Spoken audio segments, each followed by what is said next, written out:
It is Tuesday, May the 27th. I believe it's the 27th. I wanted to, I guess this is a funny way how to start the vlog in the car. I wasn't planning to, but I was planning to do this new series called Vlog Summer. Right now, I'm starting this video off going to work. It is our last day of school with the teachers. So we're cleaning out our classrooms, we're signing out, making sure everything's ready for the summer. It's basically what today is, and then I'm officially done. So this morning, we also had tornado sirens go off, and we had strong winds. If I have any pictures later on, I will show.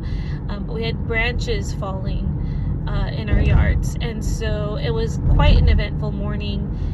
And yeah, that's happening. And okay, so as I was in the middle of saying all that, I just got a national weather alert. So yeah. Thankfully my job's not that far away, but it is a good 10-minute drive. It's pretty clear right now. Anyway, that's how I'm starting off this vlog. So Vlog Summer, I actually want to start off a new series every summer, just because I am a teacher and I get my summers off, and we do a lot of traveling, and I have more time to dedicate a little bit to the channel. So I thought, okay, what could I do this summer that, I don't know, it's a little different? And I thought vlogging. A lot of YouTubers like to vlog during the Christmas season. Vlogmas, I know that that's very popular, and I have tried doing like a vlogging what I was reading and like an advent challenge, and it's not my idea, but I saw, like, I got this idea off of another YouTuber, and so I have been doing the vlog challenge for 2 years now. And it's always been a bit hard for me to vlog during the Christmas season. And spoiler alert for those who have followed me, I may not do that this year. So I thought, okay, what could I do to just make up for that? And the summer I felt like would be perfect, because I think we just do a lot more. We're gonna try it. We're gonna try Vlog Summer, and we'll see how I like it. With that being said, a lot of the channel is going to be featuring the vlogs, and so I am still gonna do my TBR game. I'm still gonna do my reading wrap-ups. If there are readathons that I'm interested in, I will do that. The only thing that's going to be different is I'm going to just do everything in vlog format. And I think what I'm going to do is I'm going to vlog weekly for that week. And it'll be, hopefully, I think how I did the math, like 6 days of vlogging, so I can have a day of editing and uploading. And in those vlogs, I will do like wrap-ups or what I'm reading or something like that. So this is new, and I'll tweak it as I am going through it. But my hope is to do this until the last week of July. I think that's where I'm going to end my vlog summer.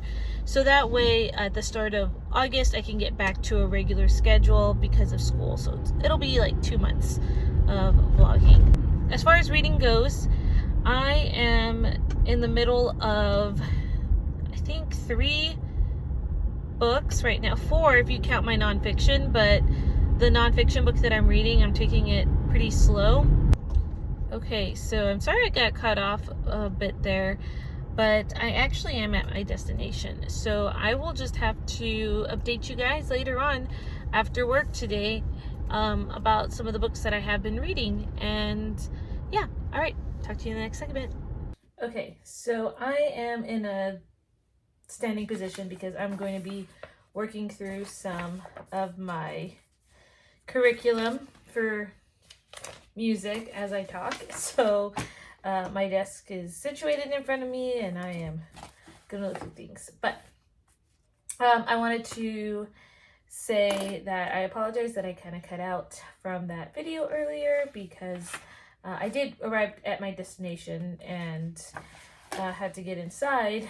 But the last thing that I talked about was some of the books that I was reading. And currently I am in let's go ahead and start with the Amanda Cox book.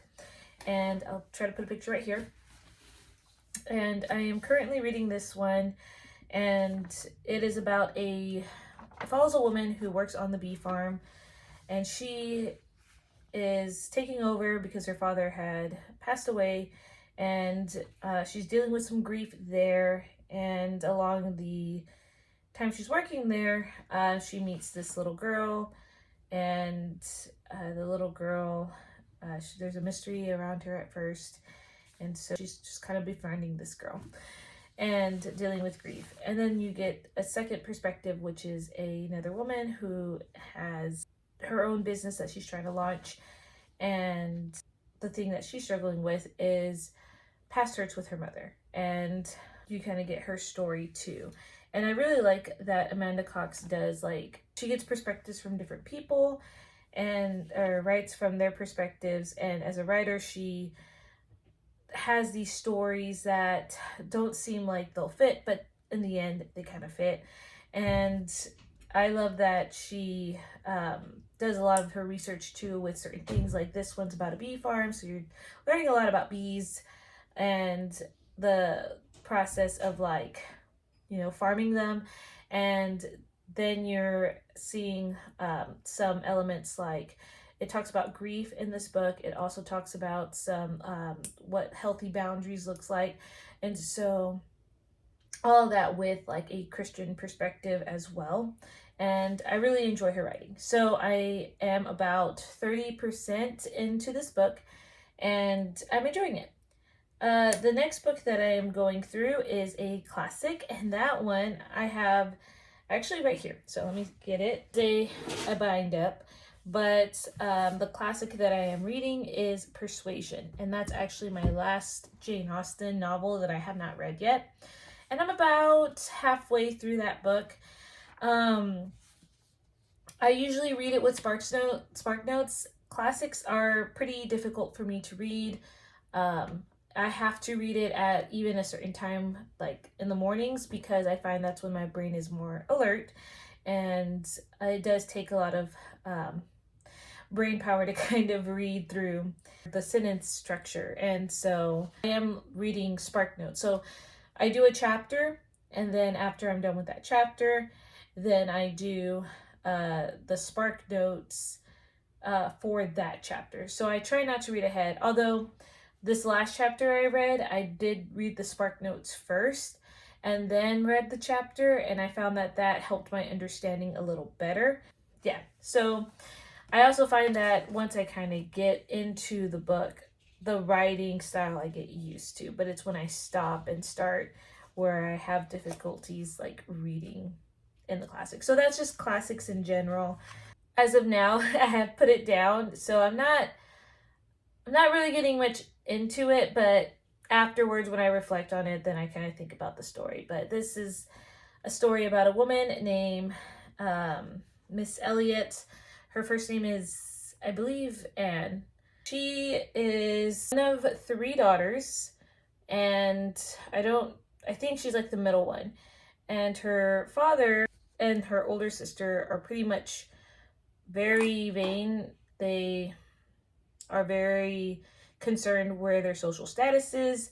The youngest is married and has children, but she's also one who is concerned with status, and Anne is basically I guess more of a level head. She had a history with this one guy who is a sailor, and I think at one point he proposed to her, but she was convinced not to marry him because of, I think, status. And so she was persuaded not to marry him by a good friend of hers, and so she cuts off the engagement, or rather she doesn't accept the proposal. And then now years later, he is now this captain, and now they have crossed paths again, and she still has feelings for him, but he is very upset still about the whole situation. And so that's kind of her part of the story. So that's kind of what I gathered now. There are a lot of little things that are happening throughout the story. But that's the main thing about Persuasion. And then the last book that I am reading is also here. And this is Mark of the Raven by Morgan L. Bussey. Or, yeah, I think it's Bussey. And I'm also about 50% in this book. I was just seeing what I was in the mood for. And so started a lot of books. And I'm slowly kind of finishing them off. But this book is about a girl who is a dream walker, and it's kind of like a family gifting, I guess, for all the women. And it has this whole like fantasy world made up with these different houses, and each house has their own secrets. And it's supposed to be Christian fiction, which I do see some Christian fiction allegories, I guess. The House of Light, or They Follow the Light, which I think is supposed to represent God. And then you have the Dark Lady, who I think is the evil one. So it's all about using your giftings, whether you're doing them for your like good intentions or bad intentions and stuff like that. So anyway, the writing is engaging. The author is not shy of, writing sad parts. There are definitely sad parts. There's definitely some like thrillering parts. I don't want to give a lot away because there's a lot that kind of goes into this book. So I am still forming an opinion. I am enjoying it enough to continue reading it. There are some moments where I've kind of felt a little cautious, especially with like the priest when he is like summoning or talking to the Dark Lady. So yeah, that's kind of where I'm not sure about. So I'm gonna continue the book. So those are the books, and there was a nonfiction that I am reading right now. It's in the other room, but I'll probably talk about that in a later segment. But yeah, so that's all the updating. We're supposed to have more storms this evening, so we're just going to take some time cleaning up the house. I'm going to go through my lessons. I don't have any plans this week other than choir, which is Wednesday night.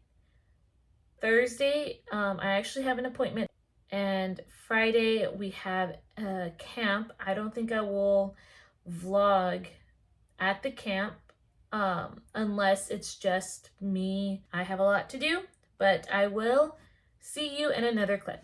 Hi book friends, it is Thursday and we are having storms galore over here in Texas.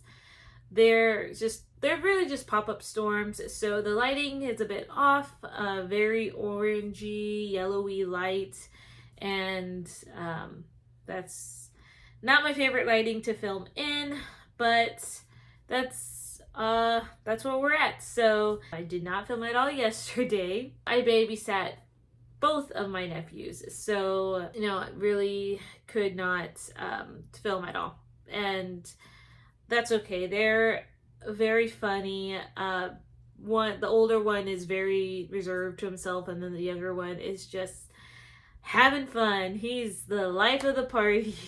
But I love them dearly. And so anyway, my husband just came in, so we have like a system that kind of tells us like what doors open. So if you hear the system, he's just in and out a lot, checking out the yard, making sure things aren't flooding.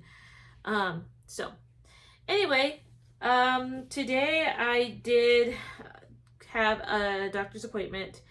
Actually, I had one that was scheduled, and when I arrived, they said that they didn't receive the referral to get some blood work done, and so I ended up not seeing the doctor. So that was a little upsetting. Actually, it was a specialist, so I guess my doctor's referral never went through to the specialist, but yet somehow it got scheduled in, and so I was never contacted about that referral not being sent in. So it felt like a wasted trip and in the rain. So that was a little upsetting.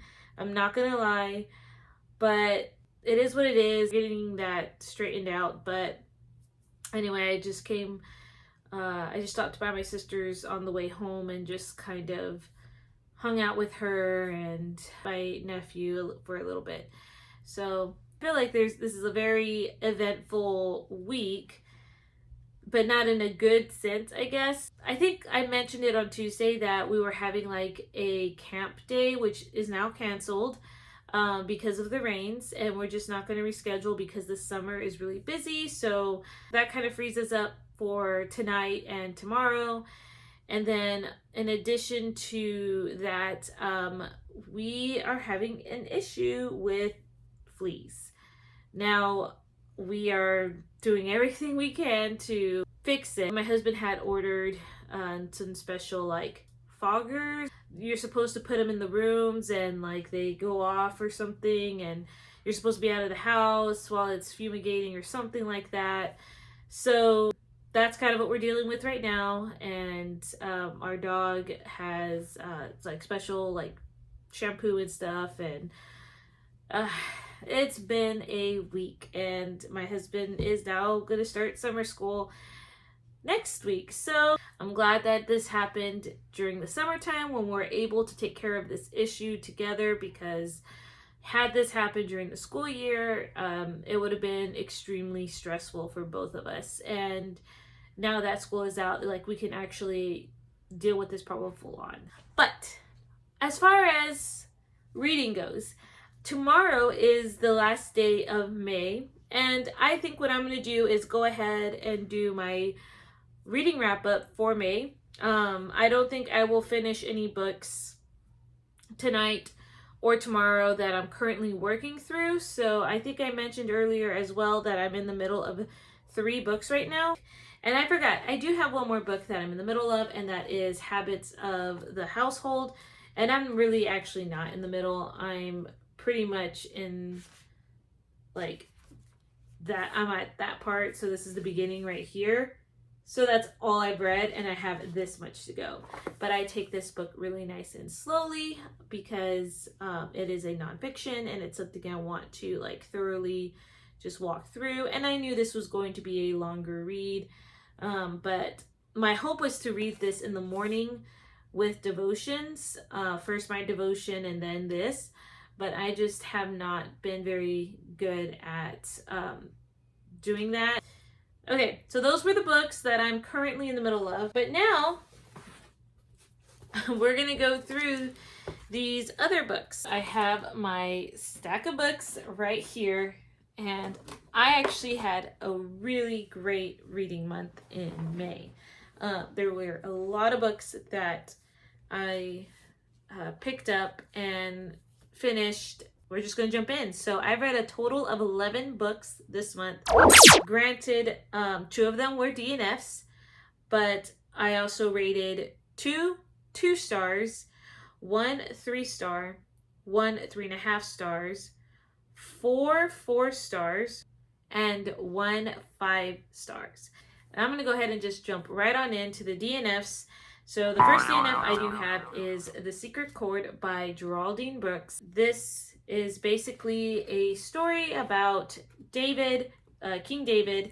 And honestly, guys, I didn't get but maybe, I don't know, 3% of the book in, because what really got me was the war scene. And because this is labeled as Christian fiction, I tend to think that it wouldn't have certain things in it, or at least it throws me off guard if it has certain things. So like already a curse word in it to use as a description for something, and that I didn't think it was okay. But really what got to me was the war scene. I do not like any gruesome scenes. That's just not the reader that I am. And the battle scene was just too much for me. It was too detailed, and I didn't want to continue on with this book, which is a shame because I thought this would be a very fascinating read, especially when the author used like the actual Hebrew names. I believe they're like the Hebrew names, but like, and it was kind of confusing, but she didn't say like, you know, this is how you say Joab, David's general. It's Yoav and all that. So I think it's like the Hebraic names. So, you know, thinking, oh, this is going to have a lot of just the culture I'm learning about, but yeah, couldn't do it. Sorry. The next DNF was this one, The Yellow Bird Sings, which I really like the cover, and the texture of it feels great. This one's about a woman who's a Jew, and her name is Rosa. Her daughter is Shira, and they are fleeing the Nazis, end up in this barn of one of their customers from the bakery. I believe it's a bakery they've owned, and they're hiding there, and they get discovered by the man of the house and then later his wife. But they kind of come to this silent agreement that they wouldn't turn them in.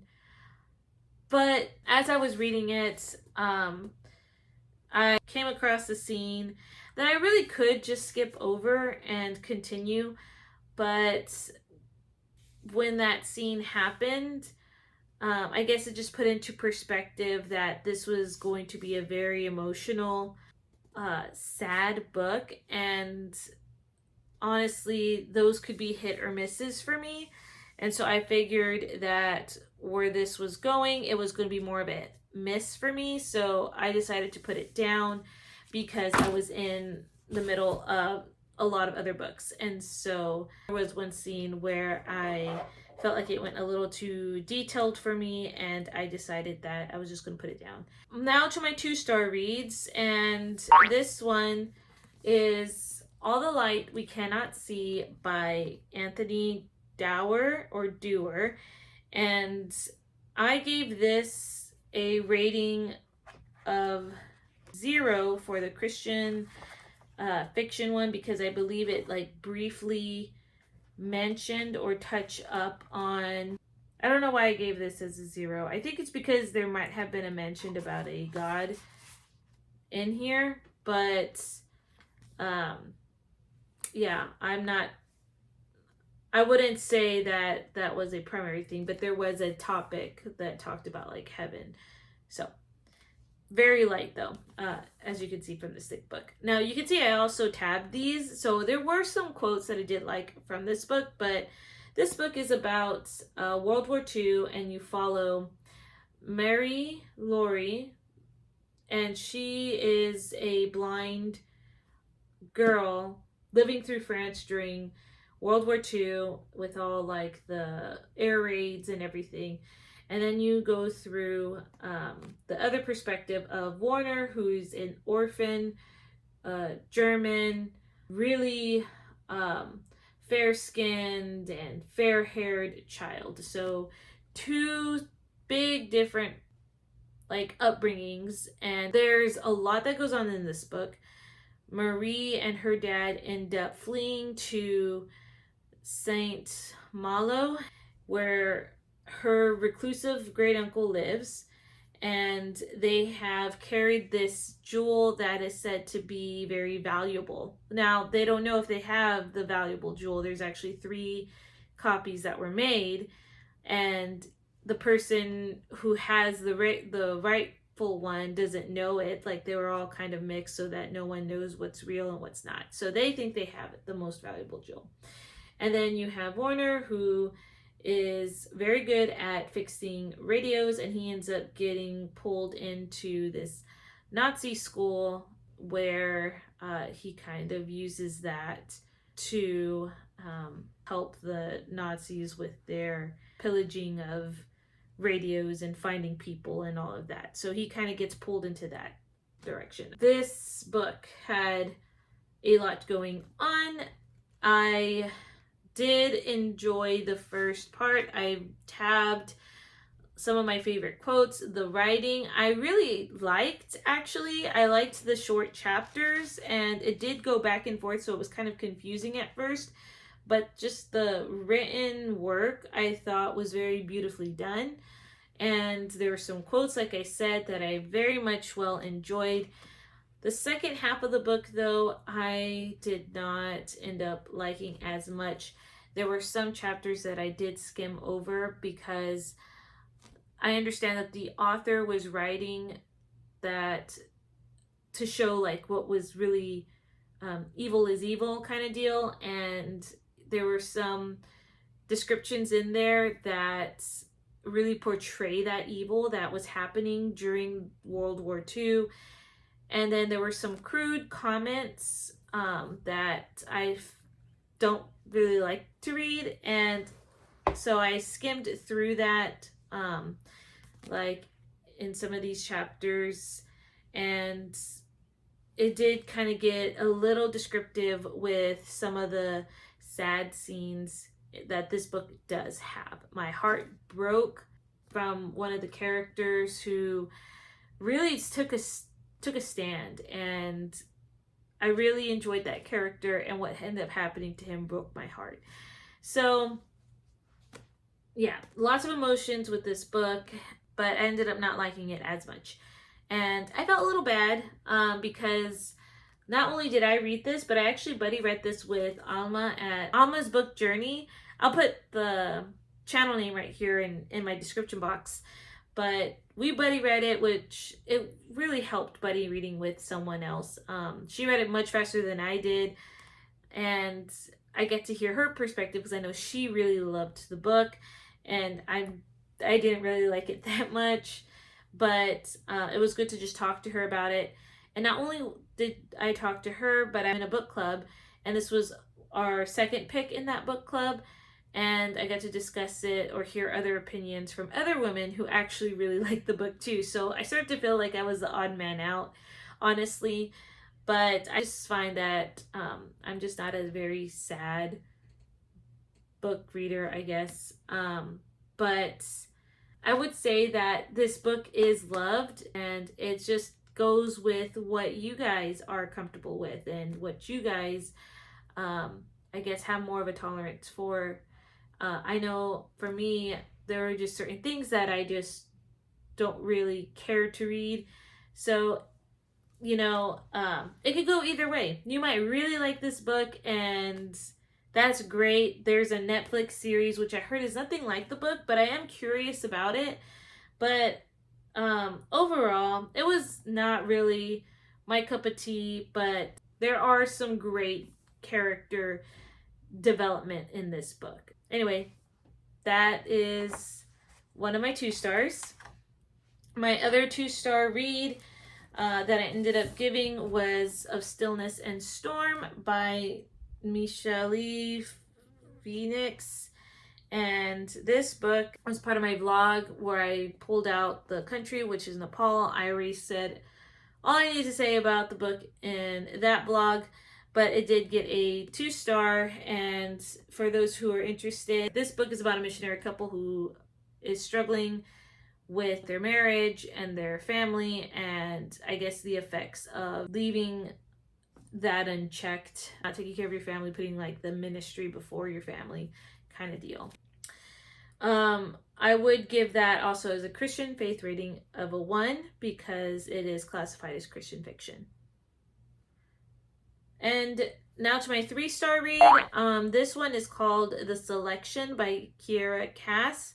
And I gave this as a Christian fiction rating of a 0 because I believe Kiera Cass is a Christian author, or she's a Christian, but doesn't write Christian fiction. I heard this one on audio, and this one is kind of like a dystopian society where everyone in America has a number as like their caste system, and you don't marry outside your caste number usually. If you do, there's a lot of paperwork and all that stuff. So you have a woman who is considered a 5, and I think they go down to like 8. I don't really know what the lowest number, or maybe it's 6. I don't remember the lowest number, but she is, she gets selected as being part of the Selection, which is a group of 35 women who go to the castle to date the prince, and he picks from those 35 all the way down to one. But I guess it's a process through the series, like the numbers dwindling, and essentially she becomes a new queen. She becomes the one, because the royal families are considered one. And so the girl's name is America, and like I said, she gets selected, and I think it's a really cool world. It's a really cool, like, built up dystopian type society, and that's what really drew me in. I was a little hesitant though, because it sounded a lot like The Bachelor. It's not a show that I like to watch, but I know some who do. But I was a little leery about reading a book that kind of had similar vibes.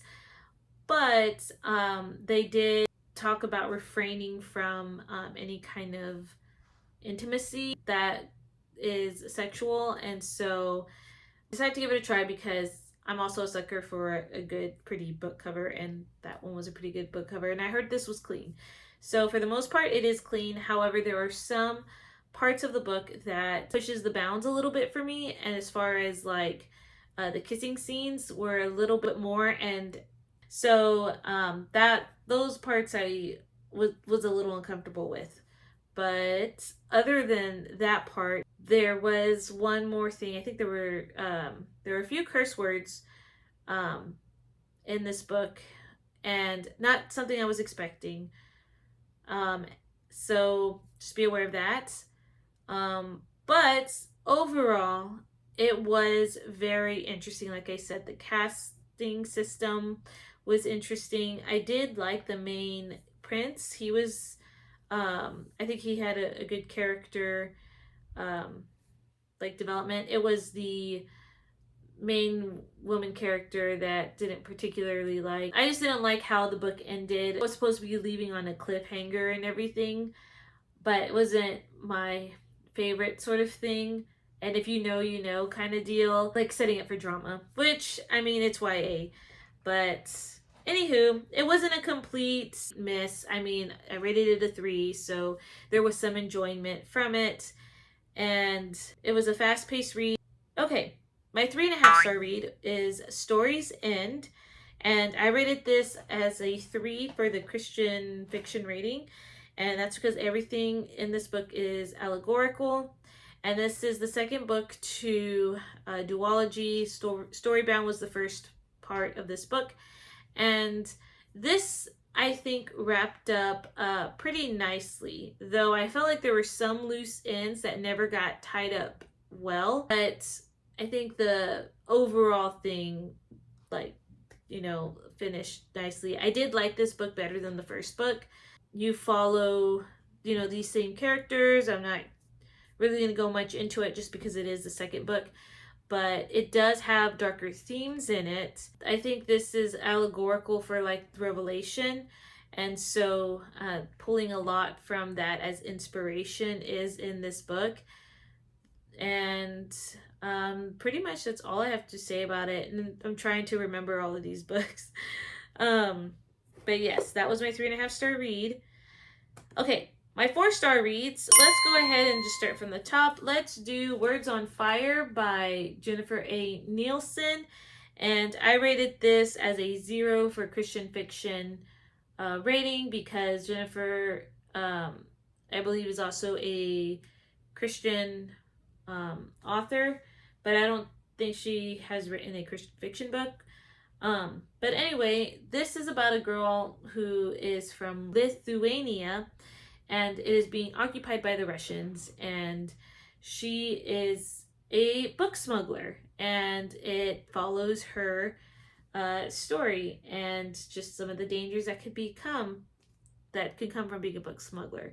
And I thought this was a very educational read. I did enjoy reading and learning more about this country and their history.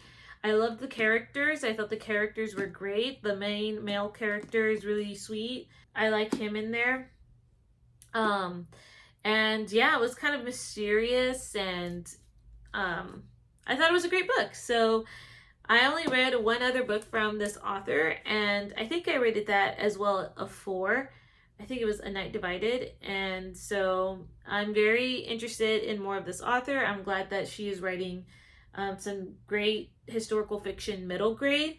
I think these are great to even use to teach as a teacher. So, yeah, I will definitely be putting more books from her on my TBR.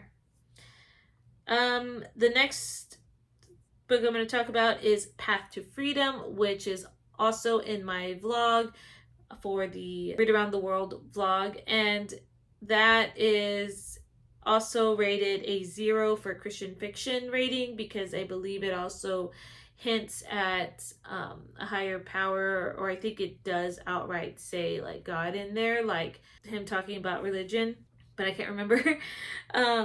But I said all I need to say in that vlog about this book, but it's a great memoir, and I think that this is a very good, informative read as well.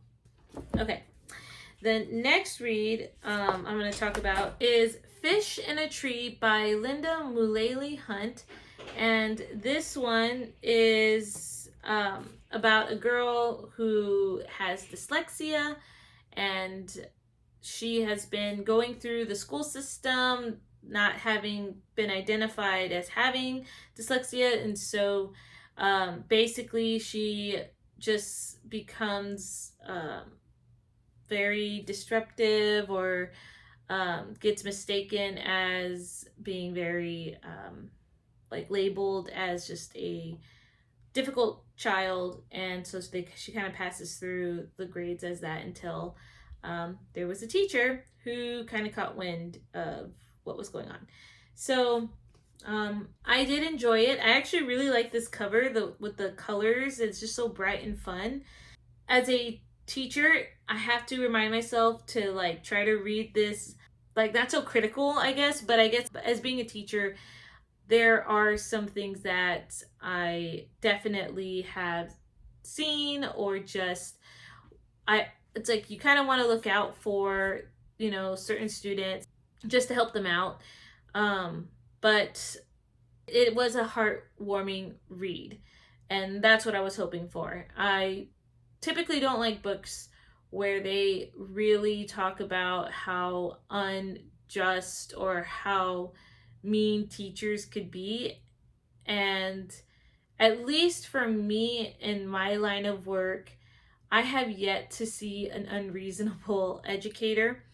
Not saying that there may not be some out there. I mean, in every job, sure, there could be unreasonable or just downright mean or people. And of course, this is fiction as well. So I'm trying to I try to remember that.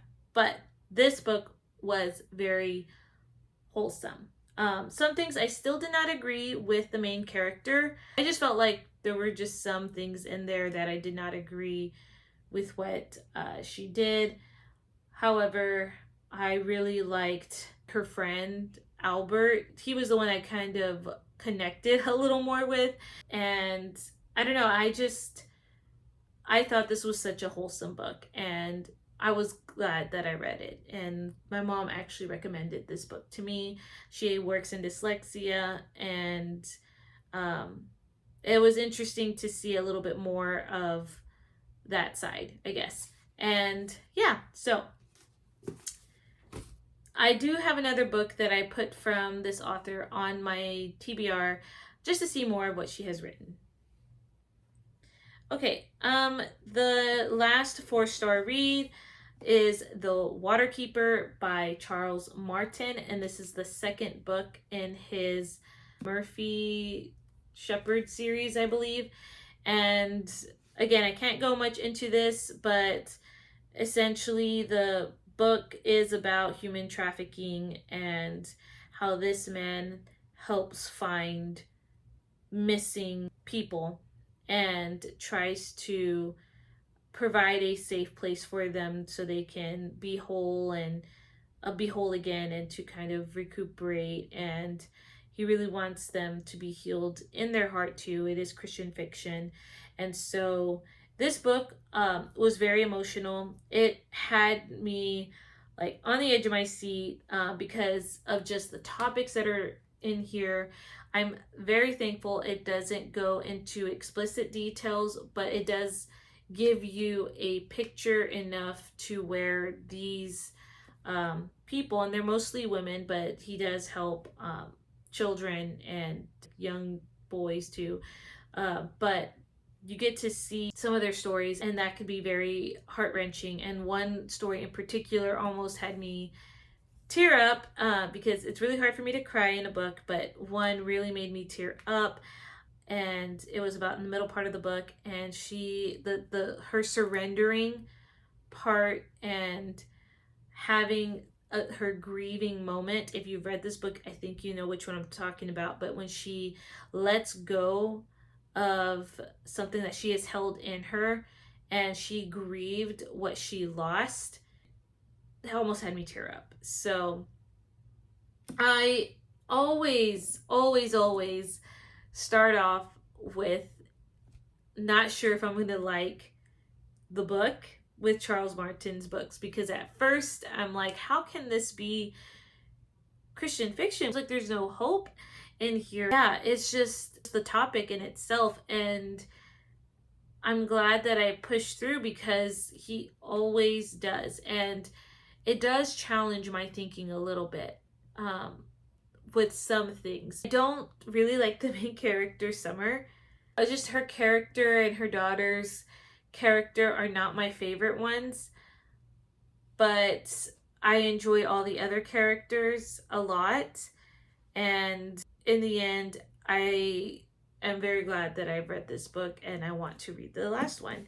So this also got the Christian fiction rating of a 3, just because it talks about, you know, God's love, and that's very prevalent in this book. So all right, the last book I'm going to talk about, and this one is The Extraordinary Deaths of Mrs. Kipp by Sarah Brunsfold, and this was recommended to me by Katie at Paperbacks and Ponytail, and I am so, so, so glad she recommended this book to me. This story is about a woman named Clara Kipp who is in hospice, and she is just a hoot. She's fun. And then you have another perspective of a girl named Aiden Kelly, and she is a newspaper aspiring writer. She wants to be a journalist. It says a cub reporter for the Kansas City Star. And so she gets an assignment where she has to write Clara's obituary, essentially. And so she meets Clara, and it's just a story that takes on from there. This story also talks about grief, and it's like, you know what's going to happen, but it still just wrecks. And again, I felt very teary-eyed. I love the characters. I felt that Aiden was not a favorite of mine, but I loved Clara. I loved the other characters in there, and I ended up liking Aiden in the end. So, but wow, the faith content is great in this book. It's a 3 for my Christian fiction rating system. It was very impactful, very powerful, and it is such a good book. And I already have another book by this author on my TBR, and I am just so glad that I read it. This is also on my 20 in 2024, so that's another book done. But I absolutely love it. Just get ready for an emotional roller coaster for that one. That's all I have for you, and so now this evening is getting rid of these fleas. If you have any suggestions about how we can prevent this, I mean, we're spraying the yard. Granted, we've had rain so much since April, just pop-up storms and everything, and then, you know, just kind of dealing with this outburst. So we're trying to do the like I said, the fog, like the flea fog things. So anyway, we're gonna deal with that, and yeah, okay, I will see you guys tomorrow. Hi y'all. Okay, so it is actually Saturday. I don't remember when the last time I filmed. I don't really remember what I spoke about last time, but oh, there's a red Oh, there's a red cardinal outside my window, and I love red cardinals. They're so pretty. Blue jays, I think, are my favorite though. But anyway, what was I saying? I have no idea where I last left off, and today is technically the last day I'm going to be vlogging because I hope to edit on Sunday and then restart the next week's vlog Sunday after I edit or something. Like, that's the plan. As you can see, I have messes in the background. Today we are hoping to just spray our yard and basically light a few of the foggers, I guess, for the flea situation. It's actually gotten better. We've been like vacuuming a lot and trying like the baking soda and washing the dog and really getting that, you know, getting everything prepared. This will be our first time like actually having to, I want to say it's fumigate. I'm not really sure the word, but like get the house all like sprayed and stuff. So hopefully, I mean, we do it right and not just expose ourselves to all the harsh chemicals. We are planning though to spend some time outside of the house and let it air out and all of that. So we're not like actually in the house when it happens. And if you all have done it before, this is our first time. So you probably are like, yeah, that's what you're supposed to do. But we're like a little nervous about it, but we don't want this to get into a huge like infestation. Like we already have in certain rooms noticed it, and we're just trying to stop it from spreading. So that's kind of what today is like bagging things up, and hopefully the materials will get in today, like early enough for us to do that today, because I would not like to do that tomorrow. Tomorrow my husband has a solo at the church, so he's already thinking about that, so I want it to be one less thing tomorrow.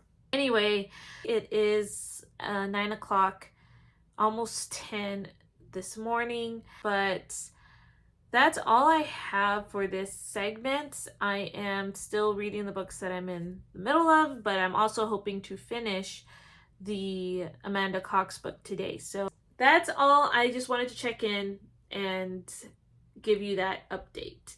So, oh, before I go though, I do want to show you these. I think I showed you in one video, maybe not, but if you've seen them, great. But if you haven't, these are turtles, and this was a gift from my mother. She, I think this is from Mexico, where she went. Guadalajara, that's actually where she is from.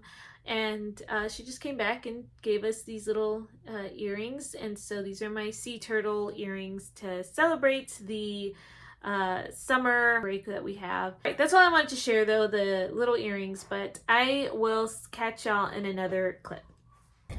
Okay, so I am now out and about with my husband. He is doing a yard real quick, and I tagged along. We're gonna go get Whataburger after this lawn he's doing.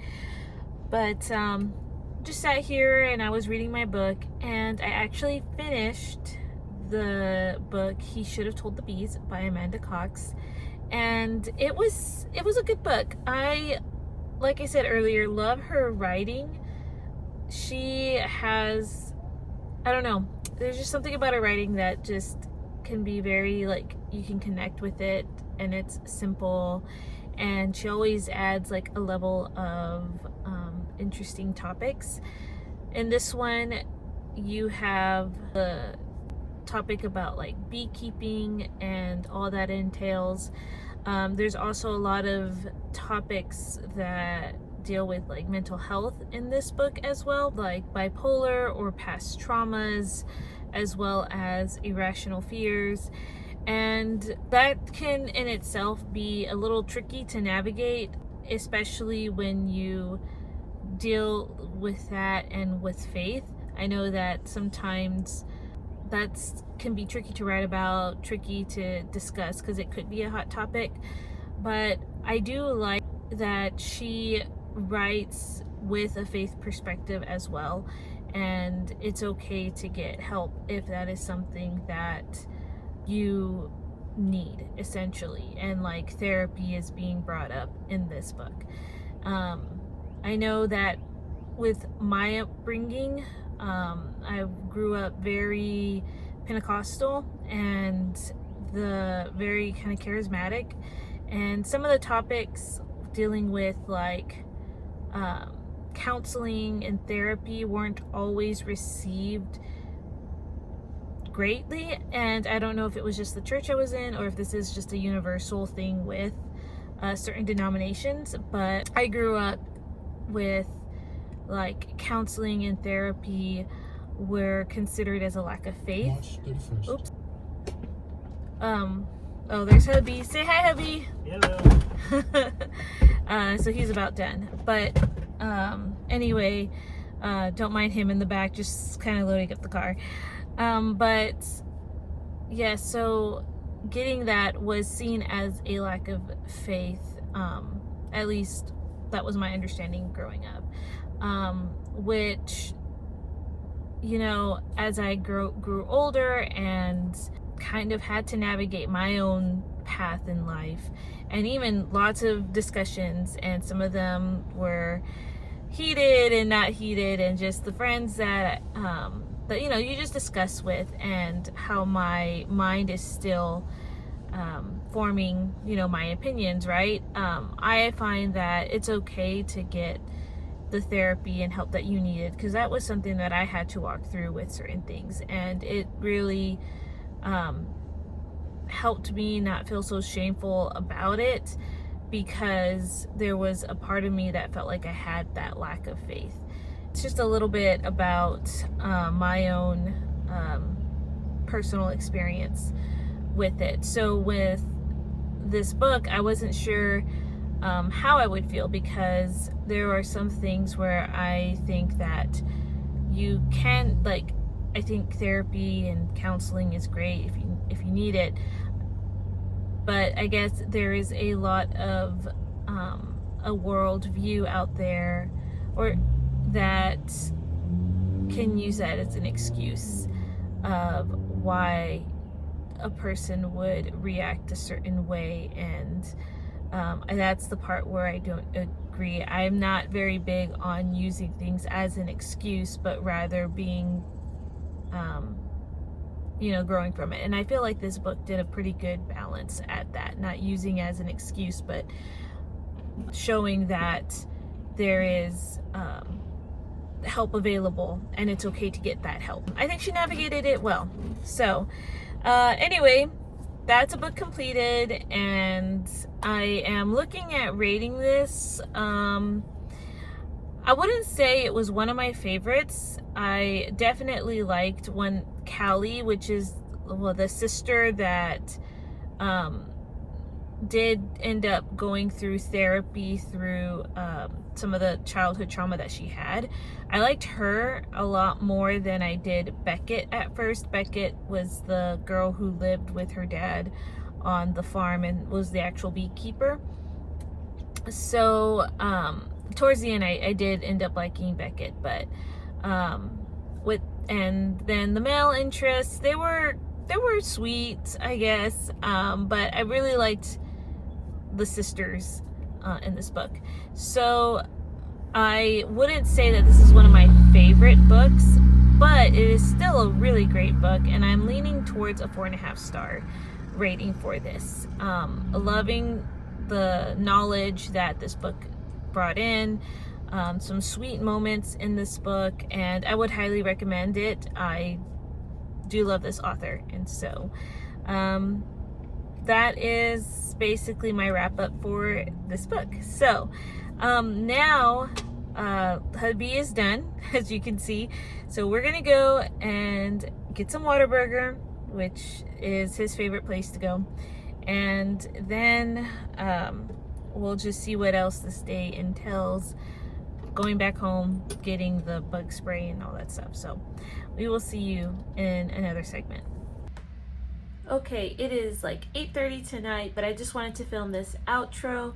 Thank you for watching this video and during this first week of vlogging. I am gonna go to bed now, and we are going to deal with the flea problem tomorrow, but I think instead we're just gonna do the spraying, which is great because I don't think I want to like do foggers or something like that. But anyway, I will catch you guys in the second vlog. Bye.